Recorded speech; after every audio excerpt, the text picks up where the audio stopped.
¿Cómo están? La profe.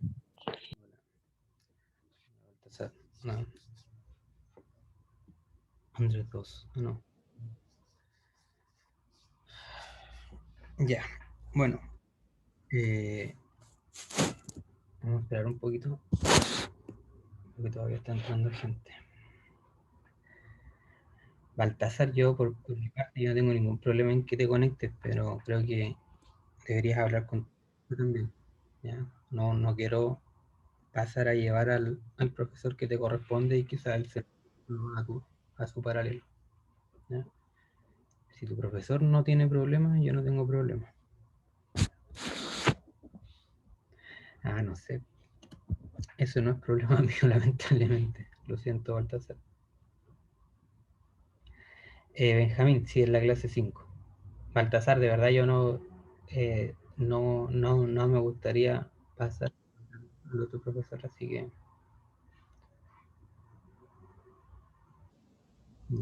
Bueno, si ellos dijeron eso, entonces por mi parte también, si ustedes se sienten que no entienden conmigo, es completamente entendible. O sea, cada uno entiende con el método que más se siente cómodo. Entonces, si ustedes se sienten cómodos aprendiendo con otro profesor, yo no tengo problema en que asistan con él. ¿Ya?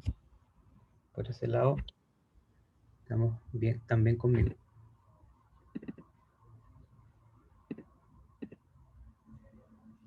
Hoy mi computador hoy día está horrible de lento, no sé qué le pasa. Ay, no, no.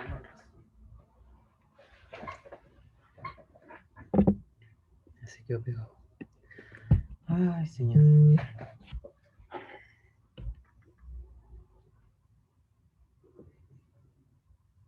Profe, ¿Sí? que tengo una duda respecto al ejercicio de la esfera cuando la dividió en dos. Entiendo por qué la dividió en dos, pero no entiendo por qué le dio resultados distintos. Dame un segundito, Baltasar.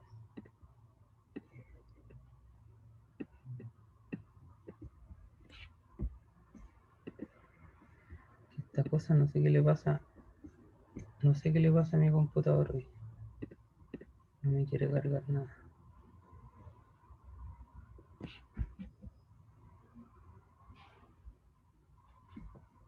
Se queda ahí pegado.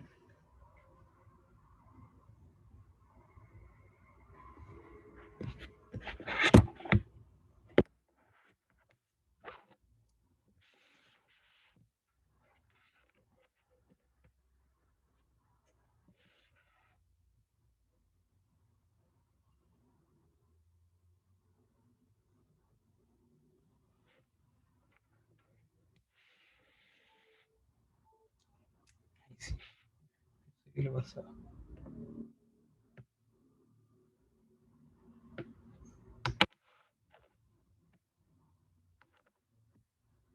Déjenme ordenar esto.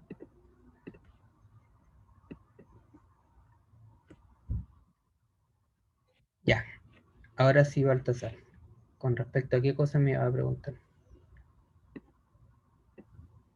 Con el ejercicio de la esfera aislante.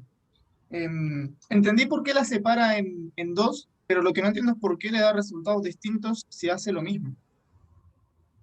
La esfera, esta esfera que estoy Aislante. mostrando acá, No, la de arriba, esa es la conductora, en el aislante. la aislante, ya. Porque lo que dice la ley de Gauss es que tú puedes calcular el campo eléctrico sabiendo de alguna manera en qué dirección va, conociendo el flujo, ¿ya? Y para calcular el flujo, que es esta integral que nosotros calculamos que está ahí encerrada en verde, esa integral del campo punto el diferencial de superficie, ¿ya? Se llama integral es una integral doble, una integral de superficie, y tiene que ver con el flujo, con la cantidad de campo eléctrico que atraviesa una superficie. ¿Ya? ¿Por qué hay que poner... Ah, gracias Felipe por hacerme acordar, siempre se me olvida. Ah, sí, estaba grabando y lo paré. Ahora, ya. Uy, qué terrible hoy día. Ya, ahí sí, ahora está grabando. ¿Por qué hay que poner dos superficies gaussianas, Baltasar? Porque esto depende del campo. ¿Ya? de la cantidad o de la intensidad del campo eléctrico que atraviesa esta superficie gaussiana, ¿ya? Si tú pones una superficie adentro, el campo eléctrico que atraviesa esta superficie gaussiana va a depender de la intensidad del campo eléctrico, y a medida que tú te alejas del origen, vas teniendo más carga adentro, y como vas teniendo más carga encerrada, vas teniendo mayor intensidad de campo eléctrico. ¿Se entiende? Fíjate que acá el campo eléctrico Sí, sí. depende de la Eh, carga encerrada. Entonces, si yo me sí, voy... y después disminuye porque es como la densidad, que tengo más espacio, pero la densidad sigue siendo la misma, entonces se va haciendo más chico. Eso, Pero lo que no entendí es por qué en un momento ocupa el R grande y en otro el R chico, y le da diferente, porque después usted dijo que la separó en dos, para cuando el R chico era menor al R total y para cuando el R chico era mayor al R total. Y que en claro. ese punto eran iguales, pero no entendí por qué el cálculo daba distinto, porque hubiera hecho lo mismo que al principio, lo mismo en el segundo y daría el mismo cálculo. Entiendo cuál. Es que hay dos R, porque el R grande es una constante, es el radio de esa esfera. En cambio, el R chico es una variable. No entiendo muy bien tu pregunta, Baltasar, de por qué, claro, tengo que hacerlo en dos zonas, porque en la parte de adentro, mientras más grande sea esta superficie gaussiana, más carga encerrada yo tengo, por lo tanto el campo aumenta, y eso me da esta respuesta. Fíjate que el campo en la zona 1 depende del radio, mientras mayor sea el radio, mayor es la intensidad del campo eléctrico. ¿Por qué? Porque a medida que crezco esta superficie gaussiana, voy teniendo mayor carga encerrada, por lo que tú mismo me dijiste. Si yo me voy fuera de la esfera, por más que yo siga creciendo el radio, ya no voy a tener más carga encerrada, porque ya está toda contenida dentro de ese radio grande. Y por eso el campo ahora empieza a decrecer cuadráticamente. Ahora, no entiendo lo segundo que me preguntaste de por qué lo calculé con uno y no con otro. No me quedó claro. Es que si baja un poquito, usted en uno puso cuando los juntó, ¿Sí? pone un R grande al cubo y un R chico al cuadrado. En ese punto de por qué usa distintos R, es el que no lo entendí. En el primero, acá. eh, ¿Por qué usa el R? Ve que en el E del principio pone R mayúscula al cubo y en el otro pone R minúscula al cuadrado. ¿Sí? ¿Por qué pongo eso? Sí, ¿por qué no usa el mismo? Porque esas expresiones para el R interior y para el R mayor las calculé de manera diferente, con dos superficies gaussianas distintas. Salen de acá. El E1, en la zona 1, salen de tomar una superficie gaussiana interior, ¿ya? Por lo que la carga encerrada depende del radio, y por eso me aparece un R chico al cubo ahí, porque cuanto mayor sea el R chico, mayor carga encerrada voy a tener. La carga encerrada en el primer caso depende del R chico, ¿ya? Y por eso se me anula y por ahí me queda un R grande. Yo transformé esta expresión que tiene que ver con la densidad de carga, la escribí, eso lo dije en clase, voy a escribir ese sigma, este resultado que está acá, el que acabo de ponerle de amarillo, está correcto, ¿ya? Pero yo quiero dejarlo en función de la carga total, ¿ya? Y por eso hice el cambio, en vez de dejarlo en función de ρ, lo dejé en función de la carga total Q, grande. Y por eso aparece un R mayúscula al cubo, al pasar de dejar el resultado en función de ρ a dejar el resultado en función de Q grande.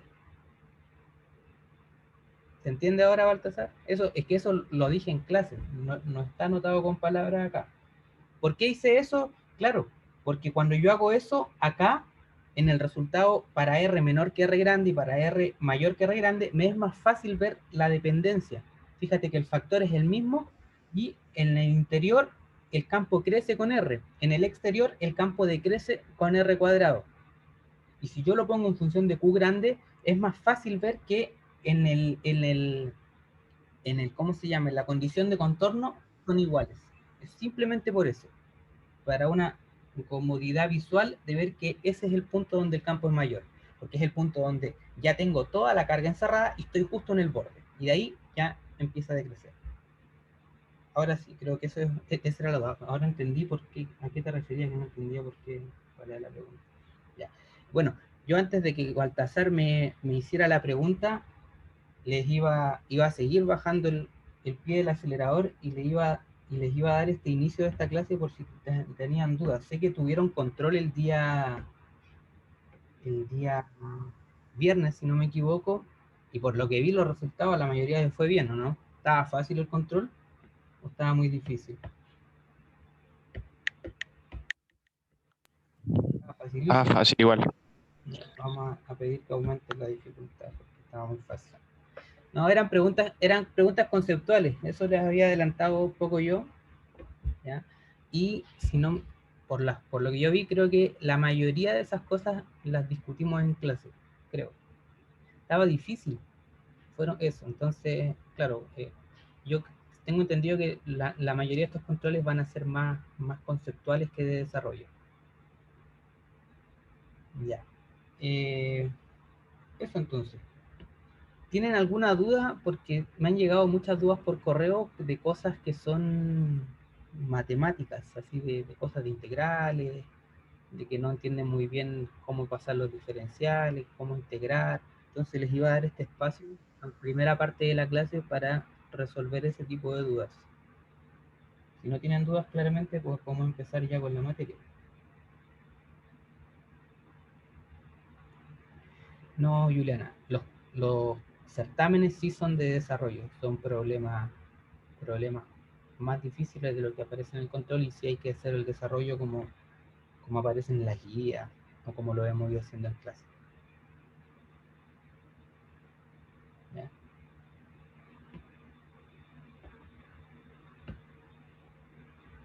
Ya, iniciamos nomás entonces. Bueno, para iniciar voy a agarrarme de lo que vimos en la clase pasada. ¿Ya? La clase pasada terminamos de ver lo que era la ley de Gauss, ¿cierto? Que ahora, bueno, retomamos un poco esa discusión y vimos que la ley de Gauss nos permite, lo voy a volver a repetir, ya lo dije en la clase pasada, pero nunca está de más.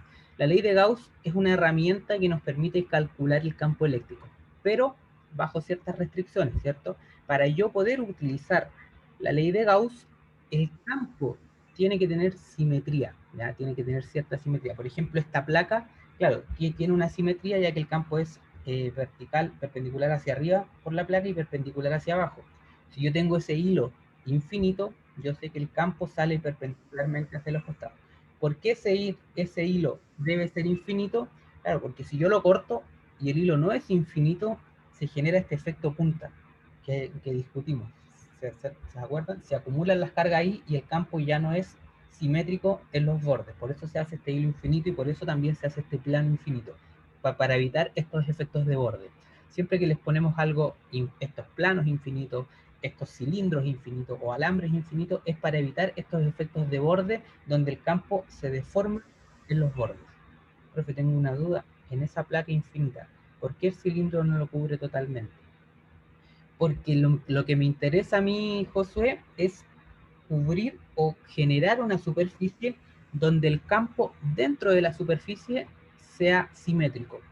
Si yo le pongo ahí ese cilindro, no puedo generar un cilindro que cubra totalmente la placa, porque la placa es infinita. Entonces yo tendría que generar un cilindro de radio infinito, ¿ya?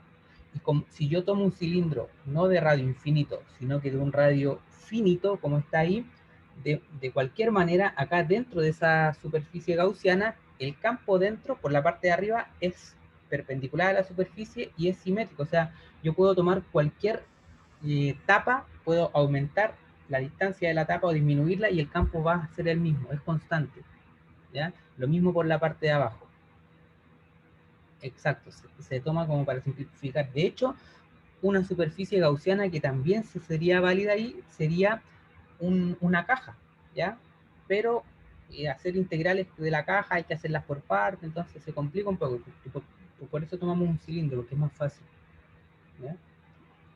Bueno, entonces, las condiciones era que para poder ocupar la ley de Gauss, el problema debe tener cierta simetría. Por ejemplo, si yo tomase ese plano infinito y le hiciese un hoyo al medio, como hay un problema en la guía, el problema pierde simetría, porque ese hoyo hace que ahí, imagínense que yo tomo un sacabocado, que es antiguo, y le hago un hoyo justo al medio. Ahí se genera un borde, y ese borde hace que el campo pierda la simetría y yo ya no puedo usar la ley de Gauss. ¿Ya? La ley de Gauss se aprovecha de que yo conozco hacia dónde apuntan las líneas de campo. ¿Sí? En fin, y ocupa esto de calcular el flujo de campo eléctrico, ¿ya? Que es proporcional a la carga encerrada sobre el epsilon cero. Eso respecto a la ley de Gauss. Ahora, si el problema carece de simetría o por alguna razón se sale de la simetría, pierdo la posibilidad de usar la ley de Gauss y tendré que calcularlo con esta expresión que también utilizamos antes, ¿cierto? La integral de U, de K, perdón, K por la integral del dQ' por el vector R menos R' dividido en la magnitud al cubo. ¿Sí? Eso lo tienen que tener claro, ¿ya? Incluso esta fuerza, bueno, ustedes saben que si yo multiplico eso por una carga de prueba, Q0, esto automáticamente puedo calcular la fuerza. ¿Ya? No sé si algunas vez en clases les detallé qué cosa era una carga de prueba. Quizás utilicé el concepto y no lo expliqué. Aprovecho esta instancia para explicar. Utilizamos el concepto de carga de prueba como una carga que me permite saber si en ese punto hay un campo eléctrico. ¿Ya? ¿Por qué le llamamos carga de prueba? Porque imagínense que yo tengo acá, vamos a empezar nuestra clase, un campo constante, acá, generado por alguna distribución de carga, pero lo importante es que acá se me genera un campo constante. ¿Ya? Si yo le pongo una carga, acá, una que ese es el campo eléctrico que va hacia allá. Si yo coloco una carga puntual, esa carga puntual genera un campo eléctrico. Ya vimos que una carga puntual genera un campo eléctrico radial. Entonces, de alguna manera, ese campo eléctrico de la carga puntual va a deformar las líneas del campo constante. Entonces, ¿por qué ponemos una carga de prueba? ¿O qué quiere decir que coloquemos una carga de prueba y no una carga común y corriente? Que esa carga es mucho menor a la distribución de carga que genera el campo eléctrico, de tal manera que yo al poner esta carga de prueba no perturbo, en realidad sí las perturbo, pero de forma muy mínima, las líneas de campo eléctrico. ¿Ya? Es una carga de magnitud muy pequeñita, que solamente me va a servir para explorar cómo es el campo eléctrico ahí. A eso llamamos carga de prueba. ¿Ya? Quizás no lo recalqué cuando lo pasé, pero para que ustedes lo vuelvan a retomar. Bueno, eso respecto a la ley de Gauss. Y la última parte, que la alcanzamos a ver media rapidito, tenía que ver con conductores en equilibrio electrostático, ¿cierto? Y dimos estas 4 características de lo que es un conductor en equilibrio electrostático. Bueno, digamos en la primera clase que vamos a trabajar, o tenemos 2 tipos de materiales, ¿ya? Aislantes o conductores.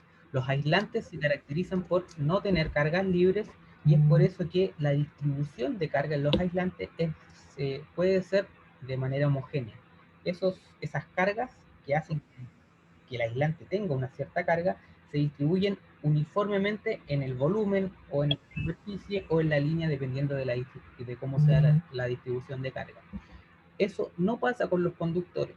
¿Por qué? Porque los conductores tienen cargas libres. Los electrones que conforman el conductor están muy débilmente ligados al núcleo y se pueden mover libremente, entre comillas. Ya dijimos que no son totalmente libres, pero sí tienen una cierta libertad para moverse por la superficie o por el volumen.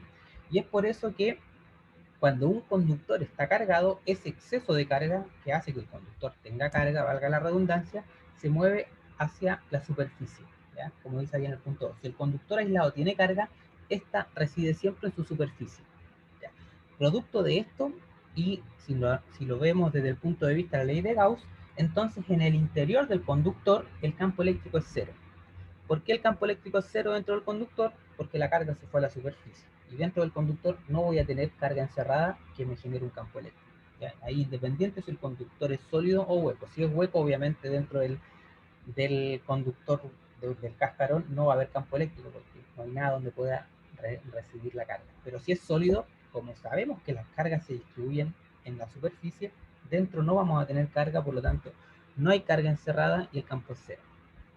Lo otro es que, bueno, que el campo es perpendicular a la superficie justo en ese punto. ¿ya? Y es proporcional a la densidad local de carga dividido por epsilon 0. ¿Ya? Eso ya lo habíamos dicho de alguna forma, que el campo sale perpendicularmente de la superficie. Y lo último que discutimos es que si el conductor es de forma irregular, la densidad de carga superficial es máxima donde el radio de curvatura sea menor. Y eso tenía que ver con el efecto punta. Cuando yo tengo una punta o una zona de curvatura pequeña, la carga se tiende a acumular ahí. Por lo tanto, la intensidad del campo eléctrico en ese punto es mayor. ¿Ya? Eso uno lo vería en laboratorio, si es que tuviésemos laboratorio presencial, pero no. Y aquí alcanzamos a ver un ejemplo, ¿ya? Que es una esfera conductora, esfera rellena, estoy diciendo, de radio R y con carga Q. ¿Ya? Como sabemos que es una esfera conductora, la carga se va a la superficie. ¿Ya? Esto es una esfera y claro, yo debería dibujar carga en todo ese circulito, ¿ya? Porque eso igual es superficie, solamente que no dibujé para que se entienda el dibujo. Y podemos calcular el campo eléctrico. En el interior, ocupando la integral, me queda la integral del campo en la zona 1 por el diferencial de superficie de la superficie gaussiana que puse dentro del conductor igual a la carga encerrada sobre epsilon 0. Como la carga encerrada es 0, automáticamente la intensidad del campo eléctrico dentro del conductor es 0. No hay campo eléctrico. ¿Ya? Y en la zona 2, si yo me voy a la segunda superficie gaussiana, la que está por fuera del conductor, yo puedo ver esto como un problema de una carga puntual, ¿ya? Porque puedo hacer la superficie gaussiana lo suficientemente grande para que esa esfera yo la vea como un puntito. Y el campo eléctrico de una carga puntual ya la hemos calculado 1000 veces y es la carga dividido por 4pi epsilon 0 r al cuadrado en dirección radial. ¿Ya? Si ustedes quieren, pueden ocupar la ley de Gauss, como ya lo hemos hecho, para calcular este valor. ¿Ya? Y acá lo último que hicimos fue dar un pequeño ejemplo de cómo calcular la carga total. La carga total yo siempre la puedo calcular como la integral del diferencial de carga. ¿Ya? En este caso es un dq volumétrico, por lo tanto es ρ de b. El ρ es una constante, lo saco de la integral y me queda la integral del diferencial de volumen. Siempre la integral del diferencial del volumen va a ser el volumen. Si ustedes quieren hacerlo de manera explícita, pongamos el dB en coordenadas esféricas, que es r cuadrado, seno de teta, de phi de r. Alguien por correo me preguntó de dónde sale ese seno de teta, ya sea en el diferencial de volumen o en el diferencial de área. Bueno, se lo expliqué y no sé si la verdad habla quedado claro, lo podemos discutir después en horario de consulta. Aquí me queda el de teta de phi de r. El de teta es el ángulo que va desde arriba, desde la parte más alta hasta abajo, entonces va de 0 a pi. El phi es el ángulo azimutal que da la vuelta completa, va de 0 a 2 pi, y el r en este caso va de 0 al radio de la esfera. Si hacemos esa integral, el r me queda r cubo sobre 3, el seno de teta, coordenada cilíndrica y esférica está para los que...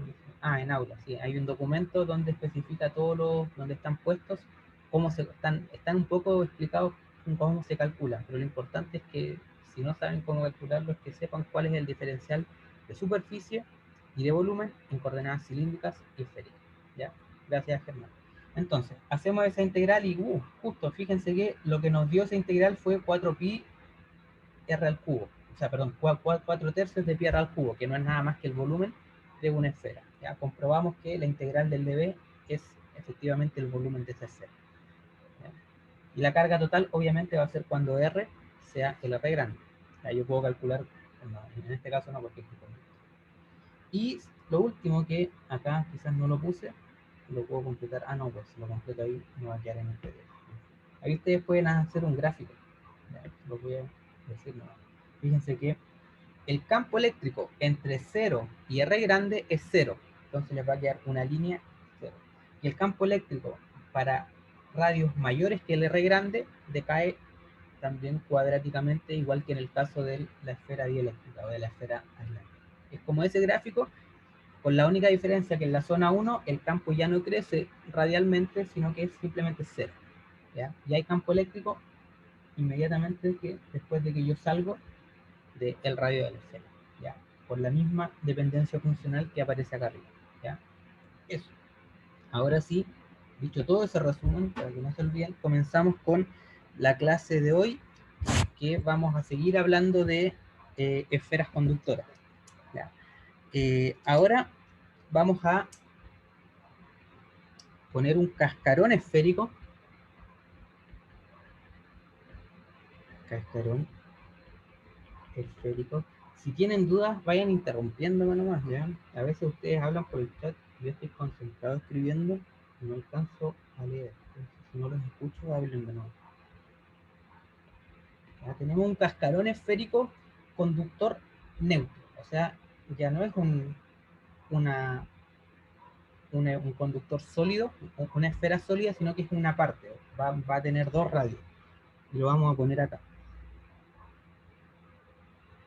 Aquí. Ese sería... Ah, pero tengo esta herramienta.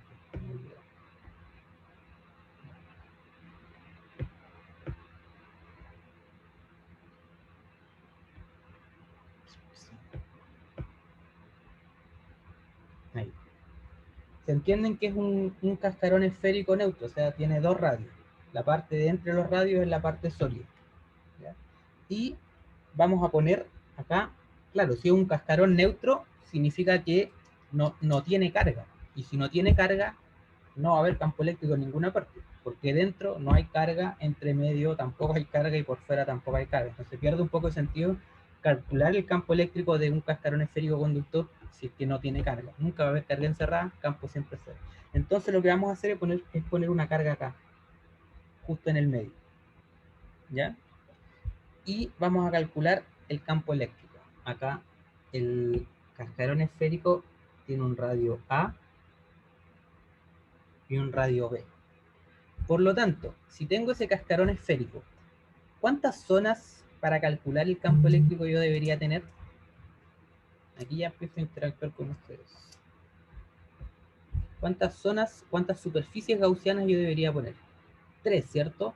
¿Por qué? Porque claramente hay 3 zonas bien distinguidas. Una en el interior del cascarón esférico, otra dentro del cascarón esférico, o sea, entre A y B, y una tercera zona fuera del cascarón esférico. Entonces, vamos a poner esas superficies gaussianas. Como es un cascarón esférico, obviamente, por simetría, las superficies gaussianas deben ser esféricas también. Entonces, las vamos a poner acá. La primera, en el interior. La segunda, en el interior del cascarón esférico. O sea, mayor que A, R mayor que A y menor que B. Y la tercera, esto visto desde fuera del cascarón esférico. Entonces vamos a tener estas 3 zonas. 1, 2 y 3. ¿Ya? Y vamos a partir por la primera zona, o sea, para R menor que A. Profe, Ponemos, una duda. ¿sí? ¿La zona 2 se refiere a como dentro de del grosor del cascarón? Así es, dentro del grosor del cascarón. Ah, ya, gracias. Entonces esta es la integral cerrada. ¿Se acuerdan por qué era una integral cerrada? ¿Y por qué es importante ponerle ese circulito? ¿Qué quería decir? ¿O no se acuerdan?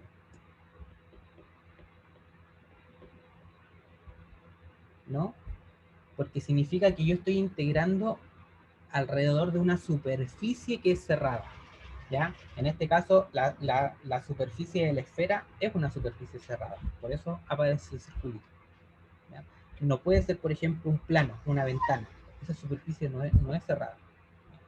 En fin. ¿Cuánto da este campo? A ver si lo sacan a la primera sin hacer esa operación.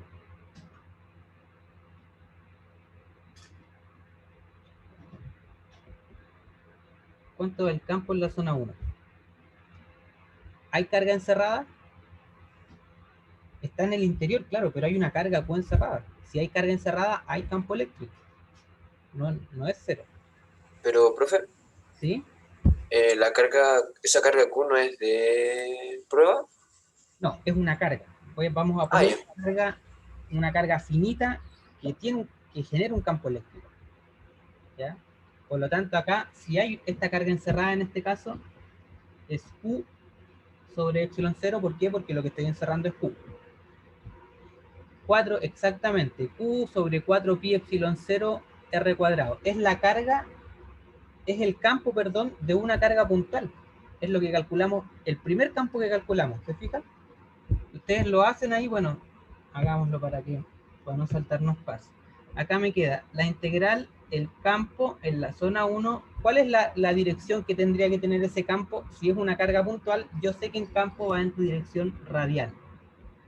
Acá me queda el ds. También el ds, ¿se acuerdan que el ds lo que va acá es el vector normal? Y el vector normal para las tres superficies también es R tongo. En las tres superficies el vector normal a cada una de esas superficies es R tongo. Entonces ahí me queda R tongo por R tongo, o sea, hace 1, me queda el campo fuera, la integral de esa superficie gaussiana igual a Q epsilon 0. ¿Cuál es la integral de esa superficie gaussiana? Es la integral, esa es la superficie de una esfera. Ya sabemos cuánto vale la superficie de una esfera, es 4pi r cuadrado, igual Q sobre epsilon 0, por lo tanto el campo, acá ya lo voy a poner como vector, es 1 sobre 4pi, pongámosle ahí el tiro, Q sobre 4pi epsilon 0 r al cuadrado. O sea, es el campo de una carga puntual, ¿ya? Y lo calculamos de manera rápida usando la ley de Gauss.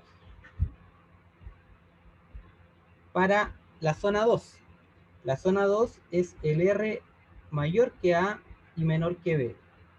¿Cuánto debería ser el campo en la zona 2?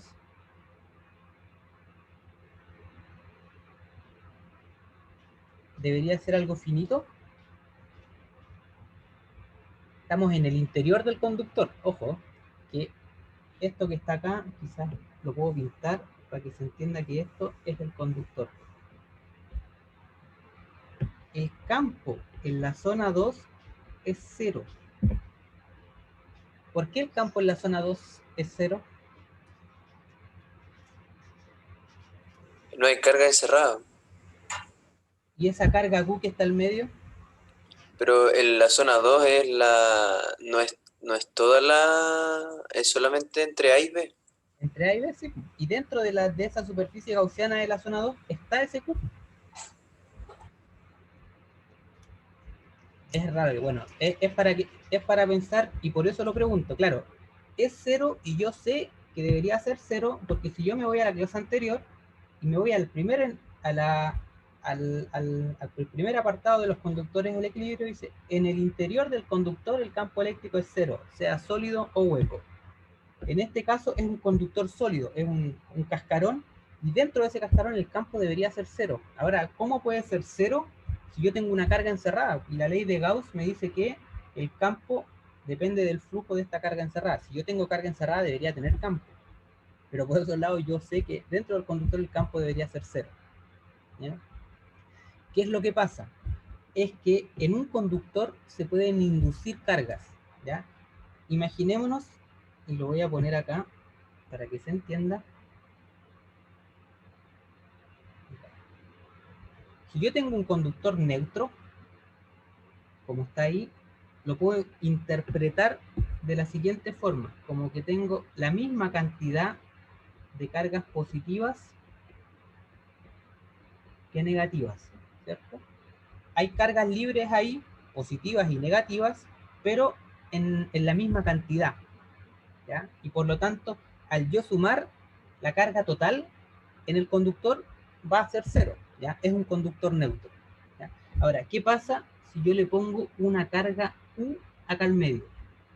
Positiva. Vamos a asumir que esa carga es positiva.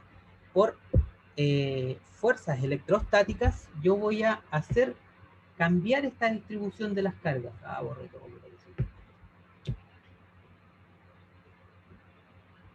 El hecho de yo poner una carga Q ahora, a pesar de que el conductor tenga carga total 0, sea neutro, yo al poner una carga positiva, ¿qué es lo que va a hacer? Con las cargas positivas y las cargas negativas dentro del conductor. Por fuerzas electrostáticas, se llama inducción de cargas, yo voy a atraer las cargas negativas acá, ¿cierto? Y las cargas positivas se van a ir a la superficie exterior. ¿Ya? Lo que no afecta la carga total del conductor, porque en suma el conductor como tal sigue teniendo carga neutra, ¿ya? Pero al poner una carga en el centro, yo induzco una carga negativa en la superficie interior e induzco una carga positiva en la superficie exterior. Entonces, ¿qué es lo que pasa acá? Acá no debería haber puesto estas líneas cromas porque lo único que hacen es contaminar.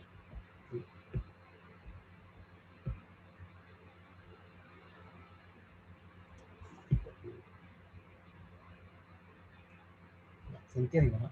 Entonces, cuando yo le pongo una carga ahí, hago que en esta cara o en esta superficie interior se induzca una carga menos Q.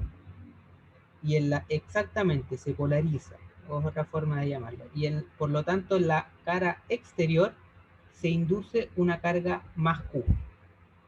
¿Sí? ¿Se entiende ese concepto, no? Las cargas dentro del conductor son libres de moverse. Y por eso, al yo acercarle una carga, esas cargas se pueden mover efectivamente, no así en un aislante. En un aislante las cargas están quietas ahí, por eso se distribuyen uniformemente. Acá no, son libres de moverse, entonces se induce esa carga menos Q. Entonces, si yo hago la integral del campo de en 2.ds, que sería esa otra superficie, ¿cuál sería la carga encerrada?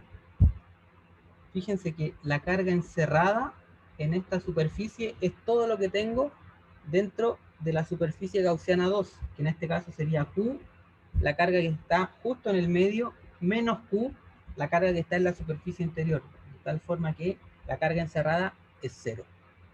Y por eso el campo eléctrico en la superficie o en la zona 2 es 0. ¿Ya?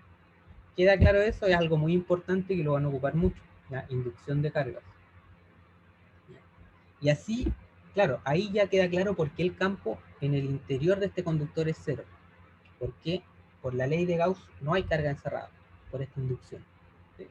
Y no es necesario calcular la otra parte, el lado izquierdo de esta expresión. Automáticamente de acá me sale que el campo en la zona 2 es 0. Si lo puse vectorial, pongo el 0 vectorial. Profe, me quedó claro que las cargas se redistribuyen, pero no entendí el Q menos Q. Ya. Yo puse acá mi superficie gaussiana aquí, entre el conductor. ¿Ya? Ahí. ¿Qué carga tengo encerrada dentro de esa superficie gaussiana que acabo de dibujar? Tengo la carga central, que es Q. Y esa carga central Q indujo una carga en la superficie interior menos Q. Acá, producto de esa carga, se indujo una carga menos Q. Entonces, ¿cuál es la carga encerrada? Es sumar todo lo que hay adentro, Q menos Q. Eso. Esos menos es como menos Q, exactamente. ¿Se entendió ahora? ¿O sigue sin...? Y a Juliana Baltasar y a... no sé tu nombre, pregunta de arriba. Profe, ¿Sí? que entonces eso explicaría el por qué después saliendo a la exterior se agrega, o sea, ahora empezaríamos a considerar el borde positivo que sería Q, ¿o no? Así es. Y ahora eso Lo- estamos ahora. Ahora vamos No. a la zona 3. La zona 3 es para R mayor que B. Mayor que B, ¿cierto? Y acá, nuevamente, tengo la integral de el campo en la zona 3, que también es radial, por el ds. Y acá tengo la carga encerrada sobre epsilon 0. Y tal como tú me dices, ¿cuál sería la carga encerrada en la zona 3? Fíjense que en la zona 3 ahora tengo el más Q, que es el que está más afuera, el menos Q, que es el que se genera en la superficie interior, y tengo otro más Q, que es la carga que está en el centro. Por lo tanto, la carga encerrada en la zona 3 es Q. Y se respeta que el conductor tiene carga neutra, porque si yo lo tomo como un todo, la carga inducida adentro más la carga inducida afuera hacen que el conductor siga siendo neutro. Por lo tanto, tengo que esto se comporta también como una carga puntual. Si yo me voy hacia el exterior del conductor, yo puedo ver todo lo que hay adentro como una carga puntual. ¿Y cuál es el campo eléctrico de una carga puntual? Esto ustedes ya se lo deberían saber de memoria, el resultado, pero no basta con saberse el resultado de memoria, ¿ya? Tienen que saber justificarlo. ¿Por qué es eso? Pueden justificarlo por la ley de Gauss, o pueden justificarlo por la expresión integral para calcular el campo. ¿Sí? Y ahí tenemos las tres zonas.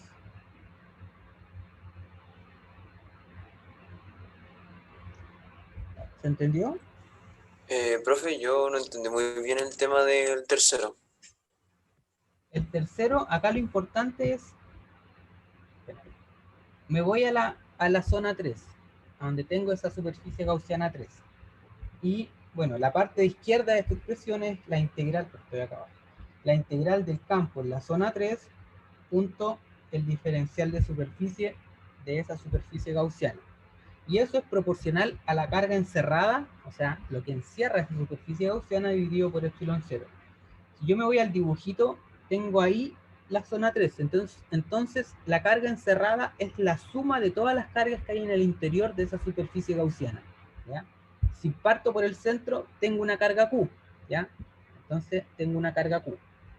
Pero le sumo la carga que está inducida en el borde interior del conductor, que ya discutimos que se induce una carga menos Q. Por eso acá le puse Q menos Q. Y también dentro de esta superficie gaussiana está la carga que se induce en la cara externa, que es más Q.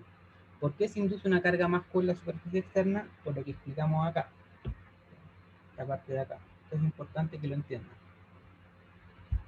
Como el conductor es neutro, si yo induzco una carga menos Q en la superficie interior, en la superficie exterior se debería inducir una carga más Q, para que la carga total del conductor sea cero. Y es por eso que dentro de la superficie gaussiana 3 tengo Q menos Q por la superficie interior más Q por la superficie exterior. Al sumar esas cargas me va a dar la carga encerrada, que es Q. ¿Se entendió un poco mejor o no, Benjamín? ¿Qué me pregunta ahí? Profe, entonces básicamente como usar el principio del 2, o sea, el tema de la inducción de cargas, dos veces, Sí. más o menos. Yeah. O sea, uno en realidad lo uso una sola vez, ¿ya? Porque la carga que está en el centro induce una carga de signo contrario en la superficie interior. Pero como el conductor es neutro, acá el enunciado me dice, es un conductor neutro, un cascarón esférico conductor neutro. La carga total del conductor debe ser cero. Por lo tanto, si en la superficie interior yo tengo una carga menos Q, en la superficie exterior debería inducirse una carga más Q para mantener la neutralidad de la carga en el conductor. ¿Ya? Eso yo creo que es lo que genera duda.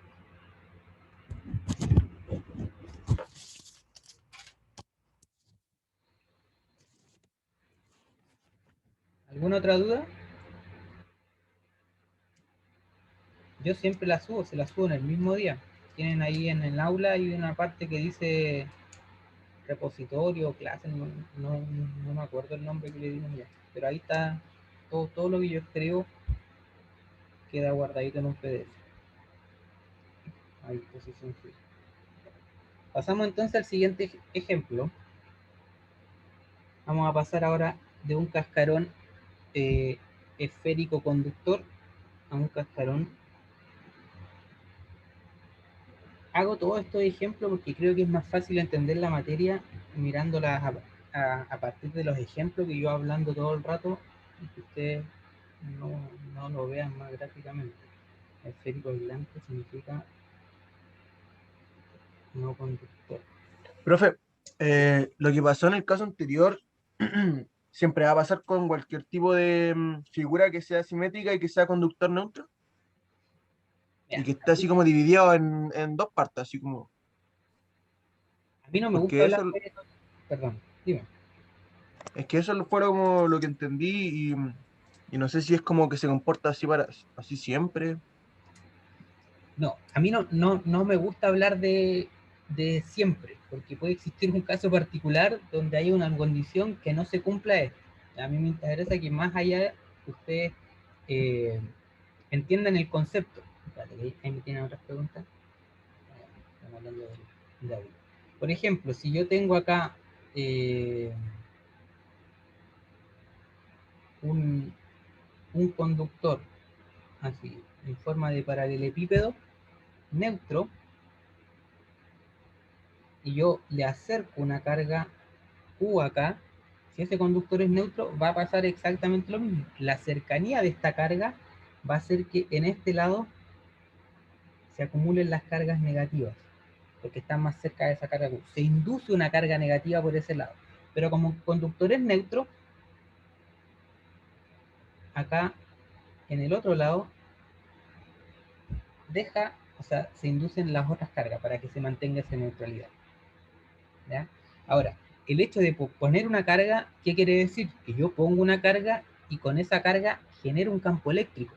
Es el campo eléctrico en realidad lo que hace que se polarice el conductor.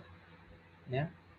Yo lo ejemplifico con una carga más Q, pero sabemos que si ponemos una carga en el espacio, se genera un campo eléctrico. Ese campo eléctrico en la cercanía hace que el conductor quede neutro. O sea, que se induzca esa polarización. Por ejemplo, también lo podemos ver de la siguiente forma. Tengo esa misma placa, pero ahora en vez de ejemplificarlo con una carga, yo voy a decir que esto está inserto en un campo eléctrico constante. ¿Ya?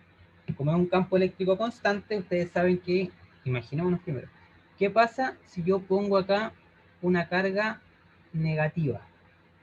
Ahí, en ese campo eléctrico. ¿Qué le va a pasar a esa carga negativa? ¿Se va a quedar quieta? ¿Se va a tender a mover a la derecha? ¿O se va a tender a mover hacia la izquierda?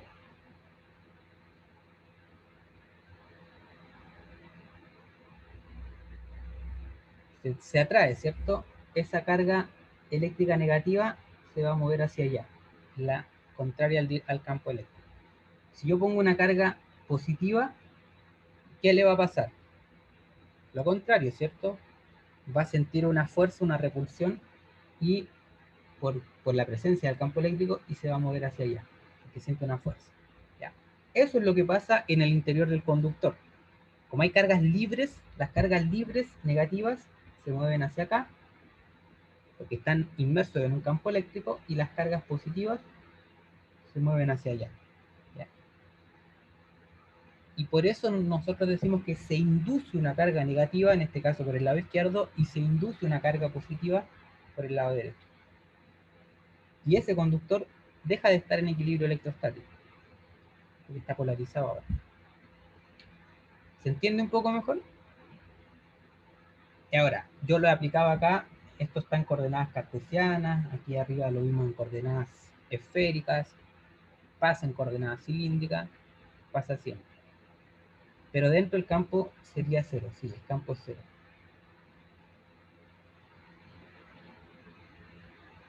Eso es una regla, el campo dentro de un conductor siempre es cero. Ya, en fin. No, si es aislante no pasa lo mismo, Baltasar, porque los aislantes, las cargas no están libres. Por eso no conducen electricidad, están fijas ahí. No hay libertad de moverse. Pero no entiendo qué cosa no va a hacer el campo. Ahora vamos a ver qué pasa lo mismo, pero con un aislante. Baltasar. Vamos a ver el ejemplo ahora. Tenemos un cascarón aislante. ¿Okay? Ya no es un cascarón conductor, sino que es aislante.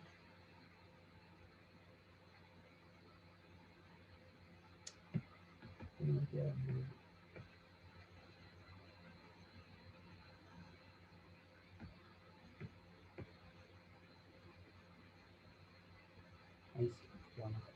¿Ya? Entonces, tenemos un cascarón que tiene una densidad de carga ρ uniforme, o sea que las cargas dentro de este aislante o no conductor están distribuidas uniformemente dentro de este espacio, dentro del espacio que está entre A y B. ¿Ya? Y yo quiero calcular el campo eléctrico. ¿Cuántas zonas voy a tener o cuántas superficies gaussianas yo debo poner en esta configuración? 3, ¿cierto? Igual que en el ejemplo anterior. ¿Dónde voy a poner esas superficies gaussianas? Una acá en el interior, otra en el interior del cascarón aislante y otra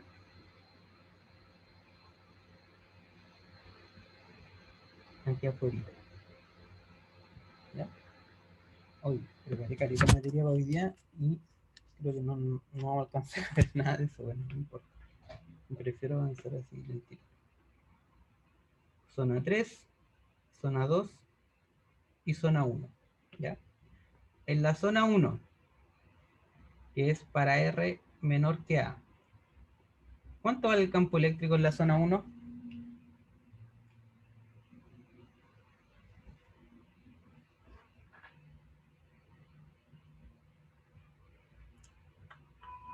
Cero, Carlos. ¿Por qué da cero el campo eléctrico en la zona 1, Carlos?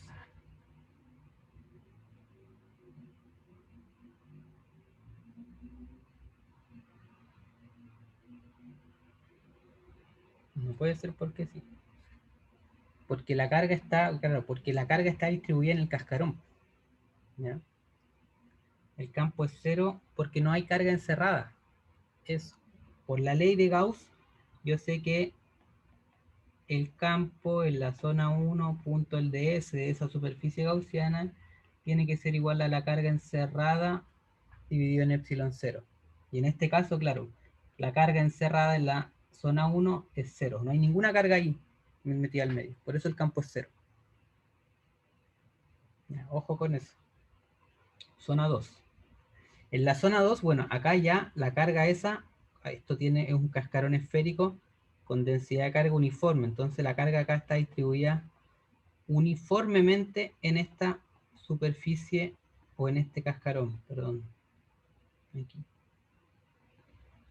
Esa carga está así, distribuida. Entonces va a pasar algo similar a la esfera dieléctrica o no conductora, ¿ya? Que a medida que yo aumente ese radio de la superficie gaussiana 2, voy a tener más carga encerrada. O sea, hagamos la operación, ¿ya? Tengo acá, ahora, para el R mayor que A y menor que B, o sea, dentro de este cascarón esférico, ¿qué voy a tener yo? Voy a irme acá abajo. La integral del campo en la zona 2, punto el ds de la zona 2 también, igual a la carga encerrada por epsilon 0. ¿Ya? Fíjense que si esto fuese solamente la superficie interior, yo tendría un poquito de carga encerrada en una esfera. Por lo tanto, sé que el campo ahí en la superficie es perpendicular y tiene forma radial. Eso es importante cuando ustedes ocupen la ley de Gauss, que sepan en qué dirección va el campo. Entonces acá me quedaría la integral del campo, que ya no lo voy a poner como vector, sino que voy a explicitar qué dirección tiene. Ese campo en la zona 2 tiene dirección radial, por la simetría del problema, por el ds de esa superficie, igual a la carga encerrada dividido en epsilon 0. Ese ds también tiene dirección radial. Recuerden que el ds, la dirección del ds es la dirección normal a la superficie, o sea, esta que va así. Por lo tanto, en las tres superficies gaussianas, la dirección del ds es también la dirección radial. Me queda rtongo, punto rtongo, que es 1, y acá me queda el campo en la zona 2 por la integral del ds de la superficie gaussiana. Si yo integro la integral del ds, del diferencial de superficie de la superficie gaussiana, me queda el área de la superficie gaussiana. ¿Cuál es el área de la superficie gaussiana? Si esto tiene radio r, entonces sería 4pi por r cuadrado. Ese es el área de la superficie gaussiana. Y acá me quedaría la carga encerrada dividido por epsilon 0. Y aquí el problema. ¿Cómo calculo la carga encerrada? Claro, la carga crece a medida que yo voy aumentando el radio. Es mínima cuando yo me paro en la superficie interior y es máxima cuando yo me paro en la superficie exterior. Pero entre medio va creciendo. Entonces yo debo calcularla. ¿Cómo calculo la carga encerrada? Voy a poner acá. La carga encerrada, densidad, ¿sí? También, por el volumen, área. ¿no? ¿Cómo? ¿Es por volumen o por el área? Por volumen, porque es una distribución volumétrica, No, un cascarón por volumen. esférico. Exacto. Entonces acá me queda la integral del dq'. Siempre tienen que poner ahí la integral del dq'. me va a dar la carga encerrada. Ahora, ¿cuánto vale ese dQ'? Como hago una distribución volumétrica, a pesar de que es un cascarón, de que tiene un radio interior y tiene el radio exterior, este dQ' me quedaría ρ por el dB, ¿cierto? ¿Cuál dB? dB es superficie en coordenadas esféricas, porque estamos en un problema con simetría esférica. Entonces acá me queda, el ρ lo puedo sacar de la integral, porque me dice que es densidad de carga uniforme, es una constante. Y acá me queda la integral del dB. Y aquí lo voy a integrar explícitamente para que ustedes no se confundan. ¿Cuál es el dB en coordenada esférica? Lo vimos antes, es r cuadrado por el seno de teta de phi de r. ¿Ya? ¿Entre qué valores va el teta? Da la vuelta desde arriba hasta abajo, o sea, entre 0 y pi. ¿Entre qué valores va el phi? El phi es el ángulo azimutal, que en este caso da la vuelta completa, o sea, entre 0 y 2pi. ¿Y entre qué valores va el r? Si yo quiero calcular la carga, entre a, ojo que entre a y b, si yo quisiese calcular la carga total, pero yo no estoy parado en el borde externo, estoy parado aquí, en una superficie que llega hasta el radio R, y yo quiero calcular la carga encerrada hasta ese radio R. Entonces es entre A y R. ¿Se entiende o no? Si yo quisiese calcular la carga total, claro, ahí voy entre A y B, porque ahí me daría la carga total encerrada en ese cascarón esférico. Pero lo que a mí me interesa calcular es la carga encerrada dentro de esa superficie gaussiana. Y la superficie gaussiana hay carga solamente entre A y ese radio R arbitrario que yo escogí. ¿Ya? Integramos eso y la carga encerrada me da, bueno, R cubo dividido por 3, el seno de teta entre 0 y pi me da 2, y el de phi entre 0 y 2pi me da 2pi. Entonces esto me da 4 tercios de pi, y me queda r al cubo. Y lo evalúo y esto me queda r al cubo menos a al cubo. ¿Ya? Que es el volumen, esto que está acá, el resultado es el volumen de ese cascarón esférico, desde A hasta R. Si yo quiero el volumen total, ese R chico sería el B, pero no estoy calculando la carga total, estoy calculando la carga encerrada dentro de ese... Me faltó el ρ, tiene toda la razón, me faltó el ρ. Okay. ρ. ¿Se entendió por qué va entre A y R nomás? Y no entre A y B, ni entre 0 y A, ni entre 0 y R. Porque la carga está ahí distribuida entre R igual a A y R igual a R. Listo. Y tengo la carga encerrada, la pongo acá. 4pi tercios de R al cubo menos A al cubo por el ρ. Y listo. Entonces el campo lo voy a poner en forma vectorial ahora en la zona 2. Entonces se me va el 4pi y me queda... me faltó un epsilon 0, ¿cierto? Acá. Epsilon 0. Me queda ρ dividido en 3 epsilon 0 factor de r al cubo menos a al cubo. ¿Ya? Si ustedes quieren, pueden reemplazar ese ρ en función de la carga total. ¿Ya? Haciendo cuánto vale la carga total y reemplazando ese ρ. Lo vamos a dejar así. Entonces, me falta la dirección, que tiene dirección radial. Y listo. Y para la zona 3, que es para R mayor que B, creo que es más fácil, ¿cierto? En la zona 3, ¿qué tenemos? La integral en la superficie cerrada del campo en la zona 3 por el ds igual... Profe, ¿Sí? ¿qué pasó con el r cuadrado que está al otro lado de la ecuación? Me lo comí. Gracias. A veces tengo hambre y me como los R. Ahí está, R cuadrado. Bueno, acá es más fácil. ¿Por qué? Porque la carga encerrada ya podemos utilizar el cálculo que hicimos antes. ¿Ya?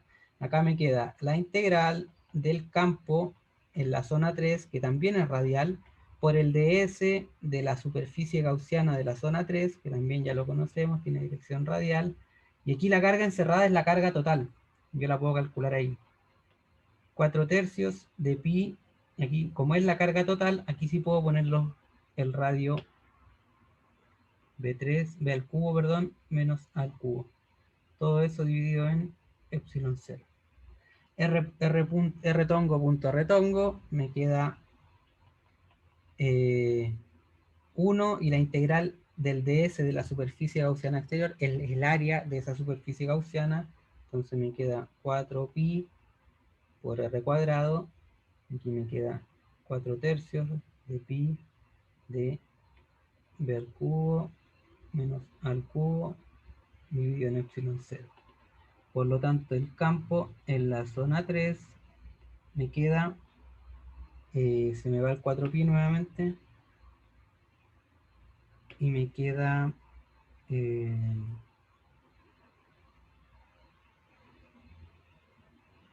me enredé lo que estaba haciendo. Me faltó el ρ acá nuevamente. Me queda El R cuadrado, profe. ¿No? ρ dividido en 3 epsilon 0. Aquí me queda b cuadrado menos b al cubo, perdón, menos al cubo dividido en r cuadrado. Ahí. Y ahí tengo el campo en las tres zonas.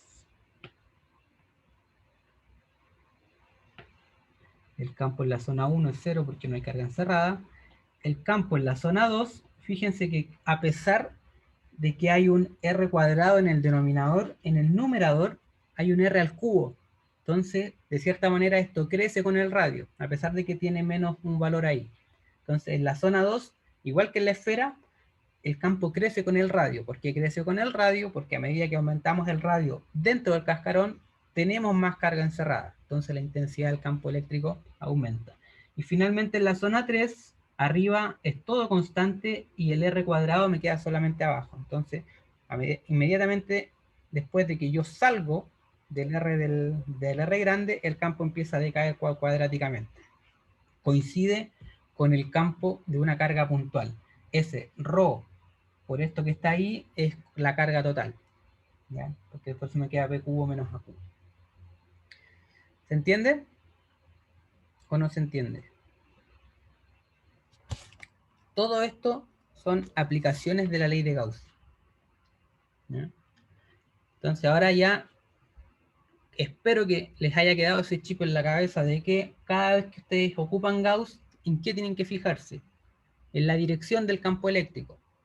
¿Y qué dirección va a tener el campo eléctrico? Va a depender de la simetría del problema. Generalmente acá les va a quedar la integral de un diferencial de superficie. ¿Cuál va a ser esa integral del diferencial de superficie? Es el diferencial de superficie de la superficie gaussiana. Ya en el lado izquierdo es el ds de la superficie gaussiana. Entonces, si ustedes integran ese diferencial de superficie de la superficie gaussiana, les va a quedar el área de la superficie gaussiana. ¿Ya? Hemos trabajado casi con puros esferas, pero también lo hicimos hace 2 clases para cilindros. Y cuando es cilindro tienen que fijarse si es el área del manto o el área de las tapas. Y al otro lado tienen que fijarse en la carga encerrada. Si hay carga encerrada, va a haber campo eléctrico. Si no hay carga encerrada, pueden justificar inmediatamente que el campo eléctrico es 0. ¿Ya? ¿Alguna duda hasta ahora?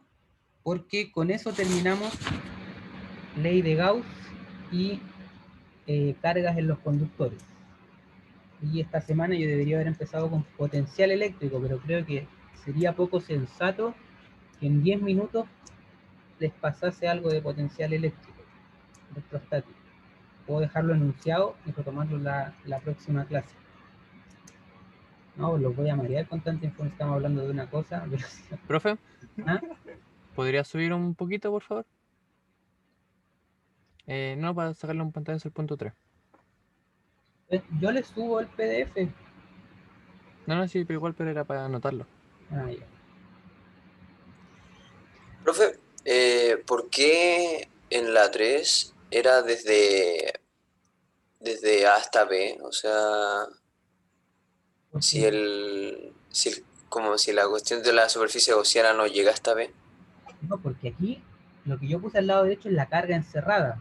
No tiene que ver con la superficie gaussiana. ¿Cómo calculé yo la carga encerrada? Aquí con la expresión que pusimos en el 2. Y la carga encerrada ahora es todo lo que hay dentro de ese cascarón esférico. Entonces, en vez de poner desde A hasta R, la integral me queda desde A hasta B. Y yo quiero conocer el total de la carga que hay en ese cascarón esférico. En todo el volumen del cascarón. Eso que yo calculo ahí, 4 pi tercios de, en este caso, B al cubo menos A al cubo, es el volumen total del cascarón esférico. ¿Y cuál es la carga del volumen total del cascarón esférico? Es el volumen por la densidad de carga. ¿Se entiende, Jesús? ¿O no? Es que usted había puesto como un R hasta del origen, por así decirlo, hasta la superficie 2. Y luego el tercero fue como desde el origen hasta la superficie del cascarón, pero no llega hasta la zona 3, o sea, o no sé. Por eso, porque mira, voy a explicarlo acá con la zona 2. En el lado izquierdo, la parte de la integral tiene que ver con el campo y con la superficie gaussiana. Por eso acá, estoy en la zona 2. ¿Ya? Acá, zona 2. Entonces, ¿cuál es la superficie gaussiana? La que está puesta ahí entre medio del cascarón. ¿Cuál es su área? Es 4pi por r al cuadrado. Pero al lado derecho, la parte del lado derecho de esta expresión tiene que ver con la carga encerrada en esa superficie gaussiana. Por eso en la zona 2, lo que yo tengo encerrado es lo que está dentro de la superficie gaussiana, desde ahí hacia adentro. ¿Y dónde hay carga? Entre el radio A y el radio R. Por eso cuando yo calculo la carga encerrada, el radio va desde A hasta R, porque la carga empieza en A, porque ahí empieza el cascarón esférico, y me interesa calcular solamente dentro de la superficie gaussiana, hasta SR. ¿Ya? En cambio, cuando yo me voy a la zona 3 incluye completamente el cascarón esférico. Entonces yo tengo que calcular completamente la carga. ¿Y la carga está en dónde? Acá ya cambian los límites del radio, va entre A y B, porque eso me da el total del cascarón. ¿Entiendes, Jesús?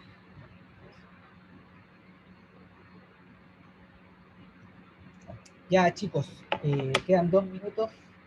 Yo siempre pienso que esto es hasta las 10:55, pero me olvida que 10:55 es la otra clase. Entonces, no voy a enunciar lo del potencial electrostático ahora porque sería contraproducente. Dejamos hasta aquí la clase entonces y nos volvemos a encontrar un día miércoles. Profe, el certamen entra hasta el potencial, ¿cierto? El certamen 1, Sí. quedan cosas todavía, queda esta semana y queda la próxima semana en materia todavía. Ah, pensaba que faltaba menos. Ah, ya, bueno. Gracias. Queda harto todavía. Ya, chicos y chicas, que estén bien y nos vemos entonces. Cuídense. Chao, chao. Chao, profe. Profe, gracias. Chao. Chao, chao.